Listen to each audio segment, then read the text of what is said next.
Hey everybody, come on in, come on in. It's tea time.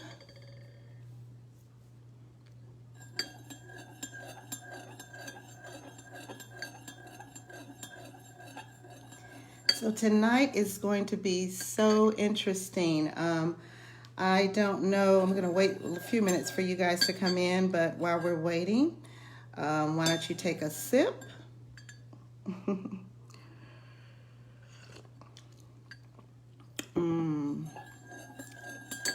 So tonight, hey Sean, how are you? Thanks for coming on.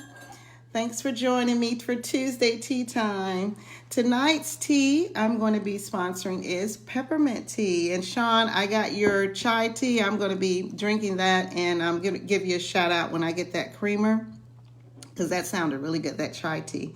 So thanks for coming in. And tonight I'm going to be sponsoring peppermint tea. Peppermint tea is one of my favorite. What are you guys drinking tonight? Anything? Anybody drinking any tea tonight? Hey, Mom. So let's have a sip. We're going to have a great topic tonight. Sit back and relax. I've wound down for the day. I hope you all had a great Tuesday. Peppermint tea is one of my favorites. I know I say that every Tuesday. And I always like to let you guys know the benefits of the teas that I'm drinking. Peppermint tea is very good. These are some of the things that it may help, okay? That we're putting disclaimers out there, okay? But peppermint tea is good for digestion. It helps relieve tension, and it helps relieve headaches.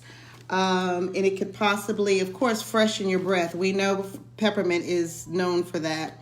But it's a good way to kind of cleanse you from the inside for fresh breath. It also helps unclog sinuses. Now, I never noticed that, but I guess so with the peppermint and the smell of it. It helps improve your energy. Hey, Shalita, thanks for coming on. Oh, Sean said peppermint mocha. Wow, you're drinking peppermint too, Sean? Oh, wow. How cool is that? Hey, honey. My honey is watching. Hi, baby. He's in the other room. But also, too, fights bacterial infections. So these are some of the benefits of peppermint, and it helps improve sleep. So we're all going to probably be going to sleep after this. So it'll help give you a good night's rest. So shout out to peppermint tea. Thanks, Sean. What are you guys drinking? Just put in the comments what you're drinking. Hey, hon, I see you.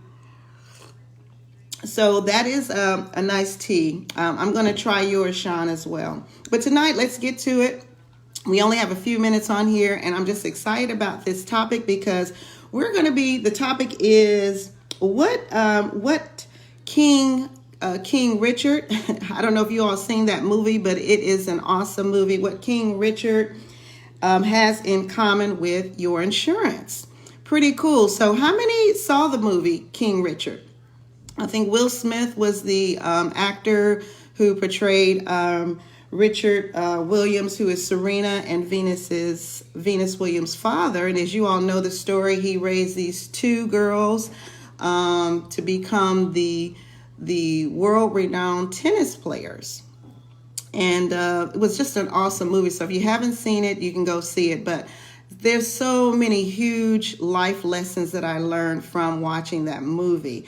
I have a pad of life lessons that he actually pointed out. And I actually, since I've watched the movie, I've actually viewed on a YouTube video on him where he did an interview, which was just amazing. Yes, very good movie. It was a very good movie. And he did an interview, and they were asking him questions. And if you all saw the movie, or if you know the story, if you all follow tennis, he had already made up in his mind that he was going to have two girls.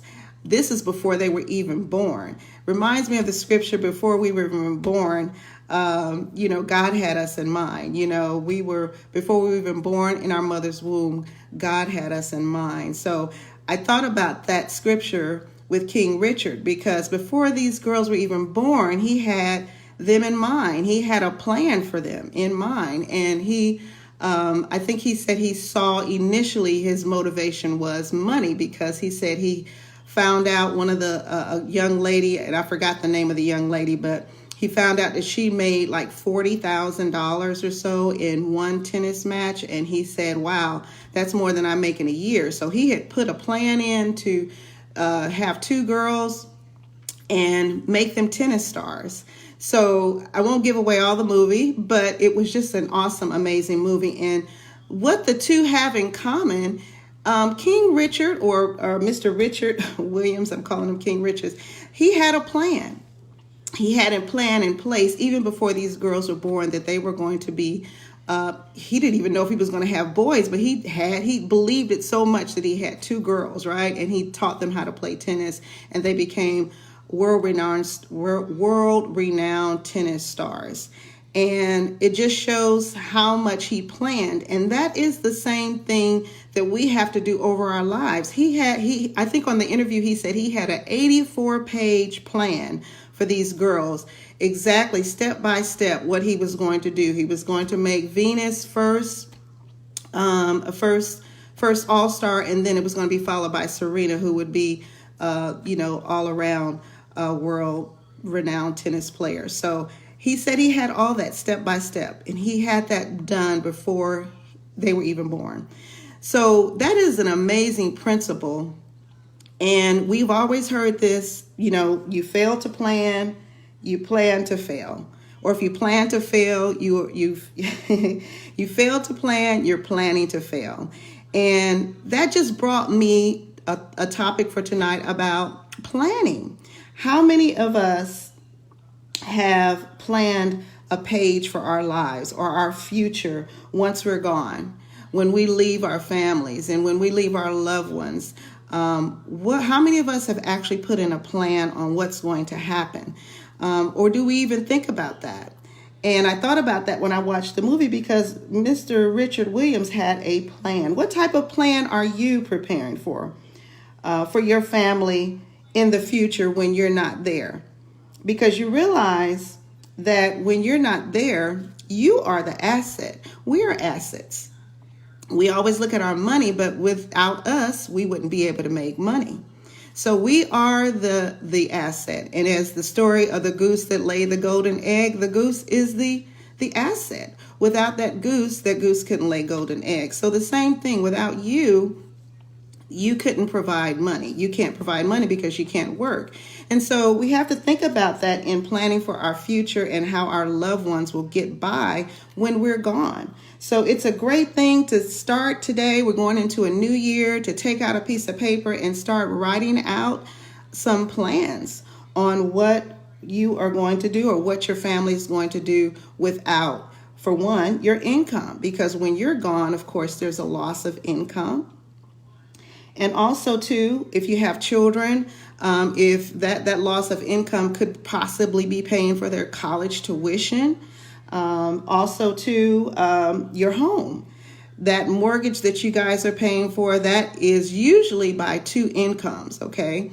So if one income is lost, then have you got a plan in place to how that mortgage will continue to be paid?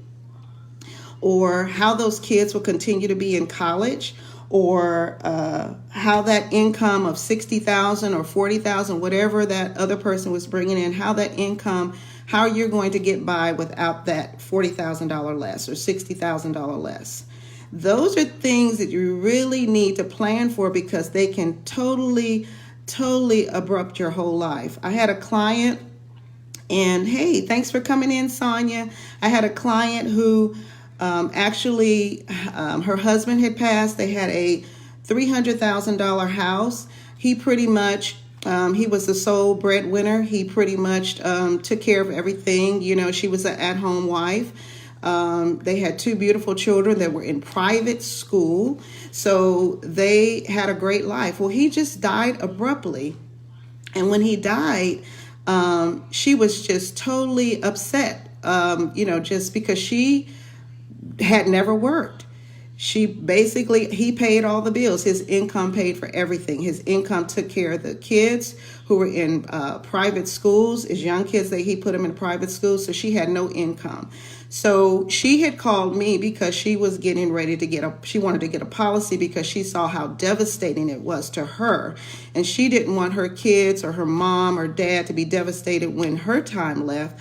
So she wanted to get a policy. Well, before she did that, she actually was telling me her story, how she had to, when he died abruptly, she had to actually go and get a job, which took a while. And they didn't really have a whole lot in savings, but they did have a little bit, so she was able to live a little bit. But eventually, long story short, she did lose the house. So that was so unfortunate. She lost the house. Her kids had to be uprooted out of their really nice private school with all their friends, and she had to move back home with her mom. Now, that's not bad. I've had to do that. Maybe some of you all had to do that, but sometimes, and it was very embarrassing for her because she was like, wow, she had a whole change of life. Her life totally changed from that situation. So, she had to pull the kids out of school. They went from her mom's house to an apartment in a not so good neighborhood because her income wasn't that great. So just to share that it's so important that we plan like King Richard did. Plan for your future, for your family without you. And of course, we know that we do that by insurance. That's the best way. Now, you can put money in the bank. Yeah, we can put money in the bank. But that money is going to be pretty much an income for your family. When you die, that's going to be kind of like a income, and they will be taxed on it. Insurance is not taxed. So just set a plan today, getting ready for the new future. What will your family do when the asset, is gone? Okay, how will your income be replaced? So life insurance is the best way, guys, to do that. You could put money in a bank, like I said, but it's not going to reap the same benefits as an insurance policy will do. And you could put it in a program where you can get compound interest. You can do that also. But if you're a late starter, like most of us are, who procrastinated, maybe waited too long to do this, then then you're going to have to play a little bit of catch up. So I hope you got a lot from that. Again, that movie was so impactful to me, and I just want you all to be encouraged to just plan. You got to plan your future. You guys are so quiet tonight. I hope you got any questions on that, but take a sip with me. I hope you guys enjoyed that. Make sure you're planning. I do free policy reviews. So if you want to do a policy review, or you want to set me up with doing a lunch and learn for your company, or if you just want to kind of look at what King Richard do, say, hey, I might need to start planning for my future, for my family's future without me, and you want some free quotes. You might have insurance, but you want to plan and say, do I have enough? Because it's $8,000 to $12,000 right now, but what will it be? We're planning, right? What will it be, 20 years down the road or 10 years down the road while you're still living? What will it be then? So you want to plan now. You might say, Sybil, I got 10 grand and that's great. And I want to commend you. Even if you have $1,000, I want to commend you. You got something is better than nothing, but you might want to sit down and write a plan so that you can increase that. Because again, inflation, just like eggs and milk, especially gas, if y'all noticed how gas went up, everything goes up, inflation. So what will it be down the road? So if you're interested in talking about that, I have a link. I think I left my link below. Or you can give me a call and set up. Again, I'll do free policy reviews for you. I can look at what you have and we can talk about it. Make sure it's a good plan for you, for your future as well. So I want to thank all of you all for coming in. Hey, Debbie, how are you? Wow, long time. Thanks for coming in, guys. And I hope you're enjoying your tea. I hope you have a great night. Please call me if you need me. And thanks for tuning in for Tuesday Tea Time. Come on, take a sip. And y'all have a fabulous night, okay? See you next Tuesday. Bye-bye.